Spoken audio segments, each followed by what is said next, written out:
Hi, Minnie is here to talk about the potential impact that Mass Effect 3's multiplayer will have in Mass Effect Andromeda. Now, the success of Mass Effect 3's multiplayer obviously means Mass Effect Andromeda will have multiplayer of its own. But that's not what I'll be discussing in this video. Instead, I'll be looking at the upcoming single-player campaign. So why would the multiplayer in Mass Effect 3 have an effect on the single-player in Mass Effect Andromeda? The simple explanation is that the guys who worked on the multiplayer are the guys who are making the new Mass Effect. What? Yeah. BioWare Edmonton, who did the original trilogy, is working on other stuff, including a brand new IP that we know almost nothing about. Although it will probably be an RPG with squad mates, conversations, and exploration because, it's BioWare. But that leaves Mass Effect to the relatively new BioWare Montreal. Now, at least some of the guys who worked on the original trilogy have made the move from Edmonton to Montreal. But how much influence the original studio will have on the new game is unclear. Human, you understand nothing! Well, we know a little. Casey Hudson at least appeared to have a hand in the new Mass Effect before he left the company. But BioWare Montreal was designed to run on its own, and it's unlikely, and probably impossible, that the guys in Edmonton are going to be super involved in every stage of development. So what the Montreal team has done so far is highly relevant to Mass Effect Andromeda. And what they've done so far is the multiplayer for Mass Effect 3, which brings us back to the topic of this video. For those who played the multiplayer several expansions in, you know that a lot was added to the combat. A lot of awesome stuff. Yes, that's genuine. My favorite was the addition of melee combat as a primary damage source, or at least a significant damage source. Meleeing in the Mass Effect series had always been kind of a last resort. Even with the addition of the Omni Blade in Mass Effect 3, you would never consider the slow-moving slash over your abilities or guns.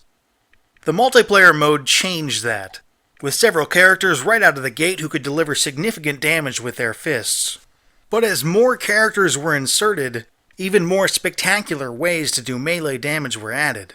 You could jump and stab an opponent, slice them with a sword, whack them with a whip, smash them with a gigantic hammer, use a tech glove to break their face, thump them with a shield, leap and poison them, or just suck the life from them with your hand.